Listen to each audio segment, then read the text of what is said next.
Hey friends, welcome back to the channel. I got my remote job in tech at the age of 23, and before that I had been working remotely in tech from the age of 19 itself. So in this video I'm gonna share if I had to get a remote job today and start it all over, how I would do it, how I would approach it, and what things I would do differently to help me get a remote job. Probably that steps may help you as well. So to explain it in detail, let's move back to my room cause I'm right now traveling and I would be able to explain it much better when I'm in my room. So with a snap of a finger.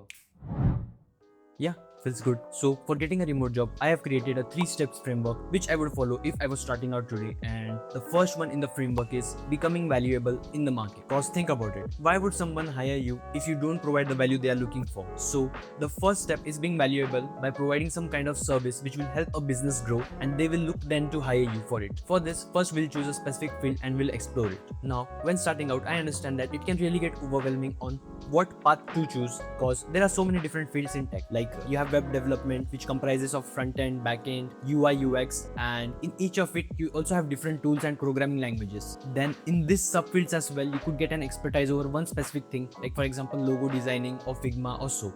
So the question comes, which field to choose among these? I think at the start, if you're a beginner, it does not really matter which field you choose. You just have to get started with any one of them. You can either start with any one programming language, like let's say Python or maybe JavaScript, and then explore that language and the different fields it has. Or if you think like, okay, I find design more interesting, design stuff, then you could learn more about that. What matters more here is your consistency. You have to give at least 2 hours a day minimum to learning and practicing the specific thing you choose, like the programming language or the tool. Now, one mistake I have seen many people do here is they will spend 5 to 6 months learning a specific thing and then they think about the project. I myself remember like when I was in my college and I wanted to build my own full stack websites, like SaaS websites, software as a service. I spent around 2 years trying to understand just the front end part of it, and at the end I got so frustrated because there was so much more to learn, like back end, and I thought that I couldn't build full stack websites until I learned the back end part as well, which would take more 2 to 3 years as well. But I was actually wrong. After a lot of frustration, I asked a question regarding this to one of the very successful SaaS founders. His name is Simon Hoiberg. He's also available on YouTube. He suggested to just spend 1 month max on any new stuff that you need in your projects, and you should directly jump onto building the real world projects part. And that's what I actually did next, and went through backend just in like 1 to 2 months, whatever was needed for me to build full stack apps.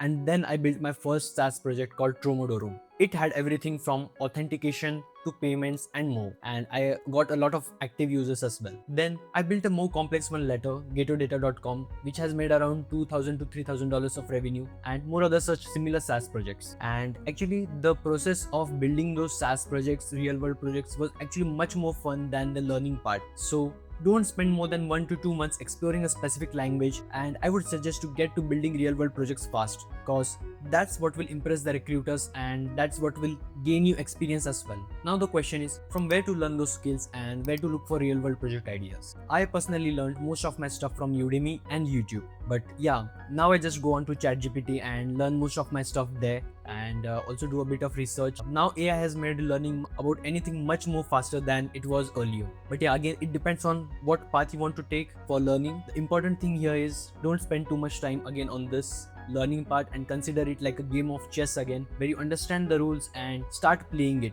That's when you will enjoy it the most and you will gain real market experience then. And then the next part is more important, that you build 3 to 5 real world projects that can impress your recruiters or clients. Trust me, again, you will learn more things in this step of building the projects yourself than you did while doing the course or learning the skill from others' content. Now the question comes, what projects to build?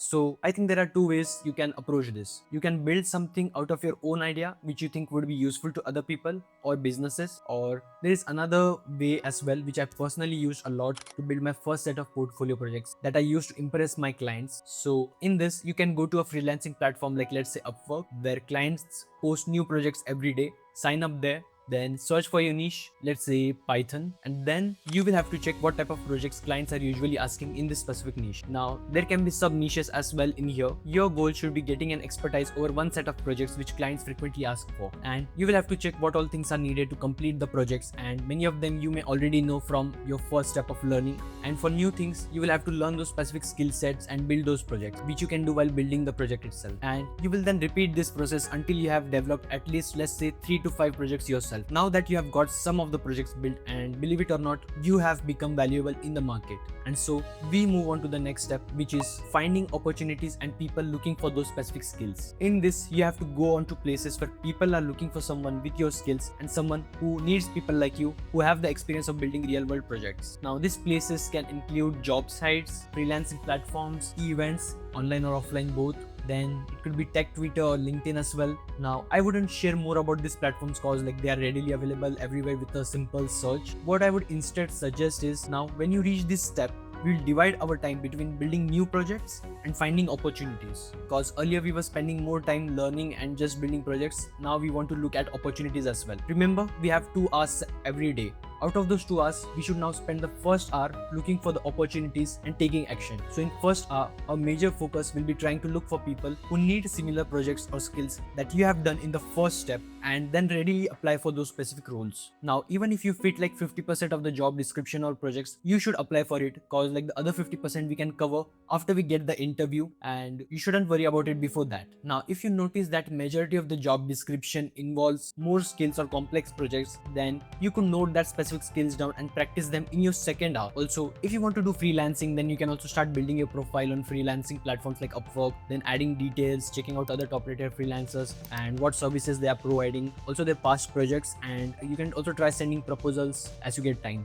But in this phase, it's more important that you focus on finding opportunities than trying to upskill yourself, because you have already learned about the game and now is the time to play it and actually start earning money from your experience. If you skip this step, there are high chances that you will either get demotivated or get burned out, or you will be stuck in tutorial hell where you just keep learning. And believe me or not, I see so many people stuck in that, and it's not really good. One thing is, you can also take inspiration from people who are one step ahead of you and try doing the things they did which helped them succeed, and also work on optimizing every small part of the process and obsess over the process. For example, when I started out on Upwork, when I was just in college and I did not have any experience, I built similar projects that clients were posting on the platform, uploaded them in my project section of my profile, and I obsessed over each and every part of my profile that could help me land my first gig on the platform. And it actually helped catch attention and get my first client. Also, in your second hour, you could try developing some skills that would separate you from other people who are applying for the same job or similar jobs. This will help you stand out, and you may find the opportunities way faster than others. For a personal example, I was accepting Python data extraction projects, and in my proposals, I used to mention why I would be a better fit than other freelancers. And it actually went like this: hey, hello, client name. I think I'm the best person for this specific role, and here are some of the reasons why I'm the best fit for this role. There are other freelancers. Along with the output, I can give you a web scraping bot that you can run with a single click. I have experience bypassing captchas. I can schedule the bots to run daily on a DigitalOcean droplet or your local PC and output the data to Google Sheets. I can also get data in CSV, JSON, XML, Excel, or any database like MongoDB, SQLite 3, and MySQL, and more. Now, don't worry if you don't understand these specific terms. It's just some useful services